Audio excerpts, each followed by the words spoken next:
What is going on, everyone? Welcome back to another episode of Crypto Catch Up with me, Benny. Now tonight, I'm not doing a review. What I want to go through is a couple of little elements that I'm finding in people's reviews of ICOs and what individuals need to start looking out for, because it's more than just reading a white paper. And when we do our reviews online, a lot of people go through the team and what they think of the technology and everything like that. However, there's a lot more to it. What I would like everyone to kind of see with those reviews is just a scratching of the surface. It's to determine for you as an individual whether you actually want to go ahead and research further into those particular projects, whether it's your niche kind of field, supply chains, medicine, whatever you may be interested in personally.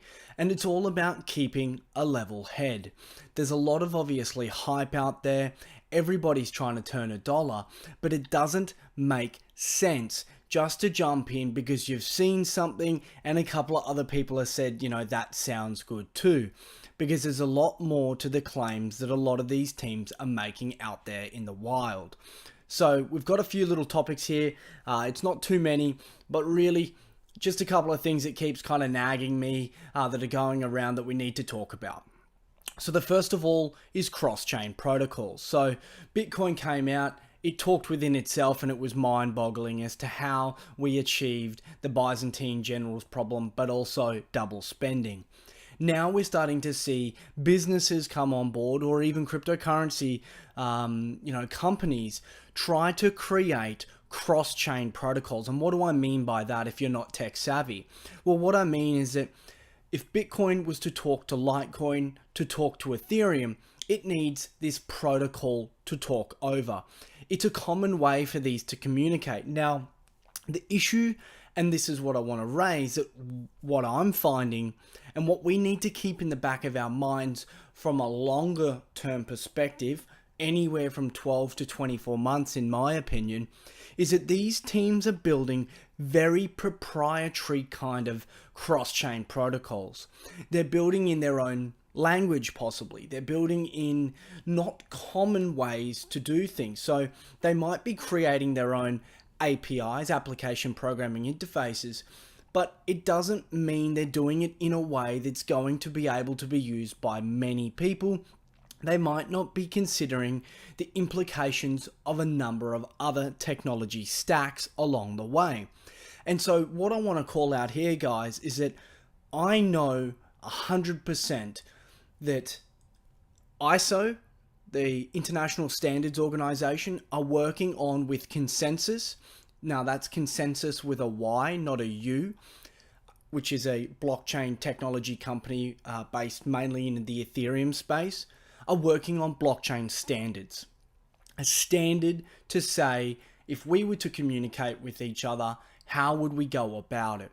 So what I want to close on this point is to say, don't dive in really heavy, thinking long term with a particular project if they're trying to implement something proprietary, something tied up, because it could burn you in the long term.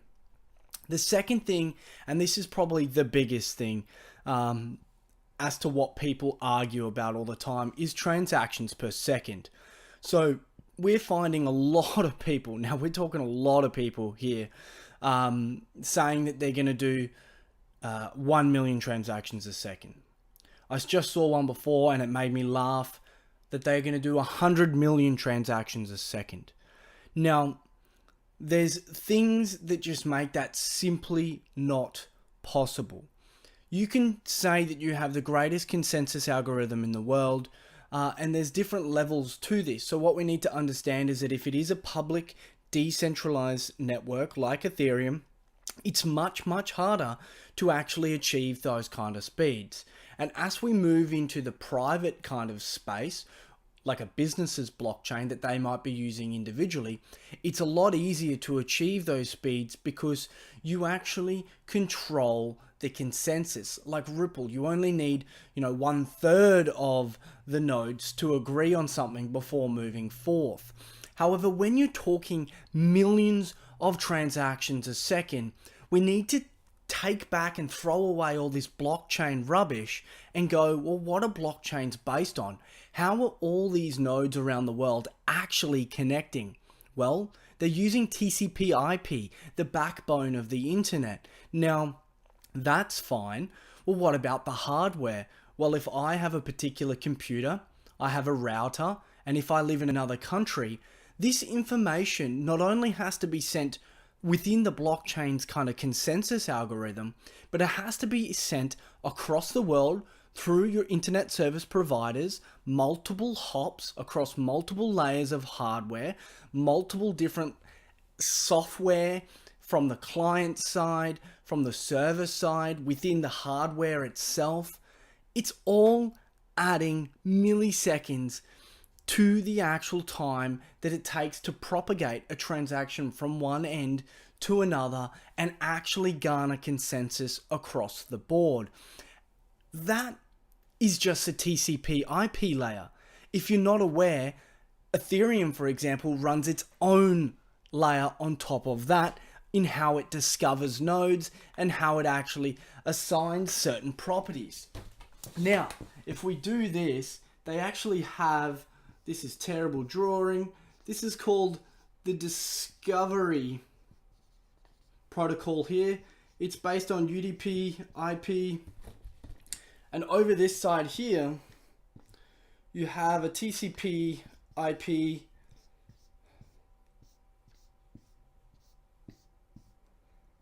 sub protocols, wire protocol, RPL, recursive. So with this here, guys, when you start a node, you have to do a handshake from a discovery protocol and utilize this. Now, I'm not going to go into the technicalities of this, but then you also have this whole stack here. So this is the backbone of the internet. However, we have to go through all these layers and establish a handshake, authentication, to when we hit this sub protocol here, where we start using Swarm, where we start using a number of other sub protocols like ETH to actually transact and to do a range of other things, from file sharing, binary data, etc. Effectively, what I'm trying to say is, do not believe anybody out there that is claiming 1 million plus transactions a second until it is live. Until we see something like that from any project in any team, from MIT to any university, it's simply unrealistic. It doesn't take into account the overheads that we've just talked about there in network topologies. Now, we are seeing some improve upon that, but like anything, the faster you go, the actual security flaws that come up. And actually, if I was to add to this just quickly, let me grab a thing. Let me just clean this off, because some people are going to argue with me and go, well, DAGs are really fast. And yes, they are. They are really fast. You're right, because DAGs don't have to wait for a block. So this is practically a DAG. Let me finish this. That transaction confirms this one confirms this one confirms this one, kind of thing. So with this DAG network, these are just a transaction. So in a normal blockchain, the nodes confirm those particular blocks and validate them. Within a DAG, they actually confirm the transactional level, which makes it a lot faster, because you don't need to wait for that block to come through. The problem with this, however, once again, is that it's not the silver bullet, because if I flood this particular node here with 1,000 different transactions coming through across the network, it's going to slow down. It's going to have latency until it can actually forward those on to a number of other parties to complete the consensus protocol like the Tangle uses in IOTA. It's not the perfect world. So irrespective of these transaction speeds, yes, it's possible to go fast, but how fast without compromising security, and how fast can you actually go?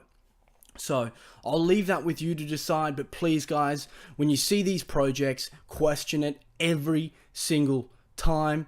Don't believe it till you see it with your own eyes, and there is general consensus amongst the community that that has been achieved.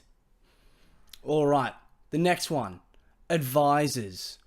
What I'm starting to see, and what you should be on the lookout for, is advisors that are advising on so many projects at one time.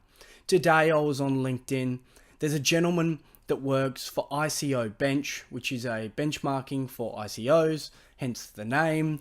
And there's a few in the top 10 there. Now, I'm not doubting their particular abilities, but something to call out is that some of those guys are working on 20 plus projects at one time.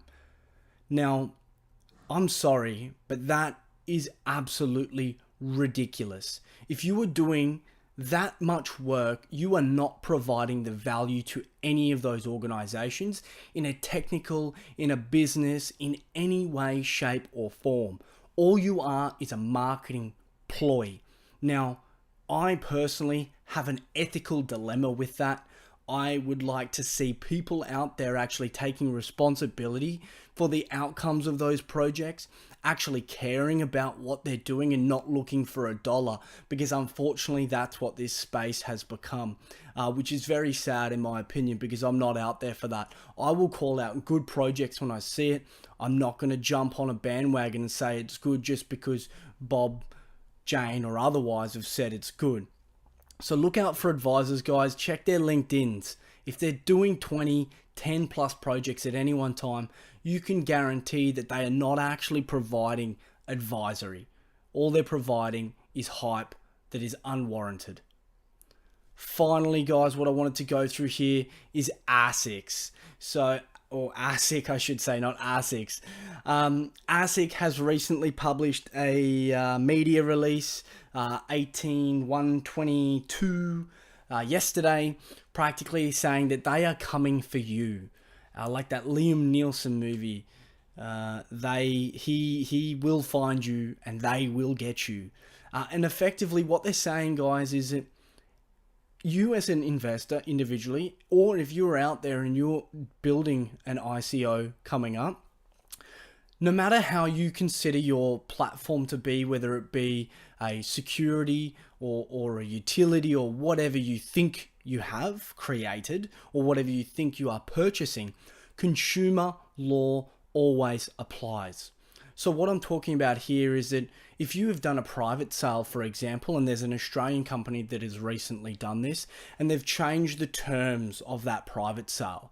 And if that changes the terms in a way that is misleading, it misrepresents what you are actually purchasing as a private sale investor or otherwise first up, unfortunately, you are coming under the guise of something else going on, and ASIC is going to be looking at you.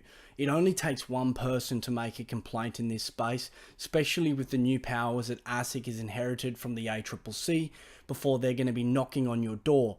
And what I also would like to loop back to that of advisors, for anybody in Australia, this is more so, if you are a part of one of these ICOs that are doing deceptive or misleading content or falsifying information or changing information that misrepresents what somebody had signed up for initially, advisors will be pulled into the fold, not just the company.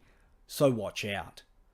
Overall, guys, that's all I had to say. So keep those things in mind: cross-chain protocols, transactions per second, advisors, and make sure, obviously, if you are a part of an ICO in Australia and it's gone rogue, let ASIC know. There's no space for that here in Australia. But also, if you are an ICO, don't think you're going to get away with it.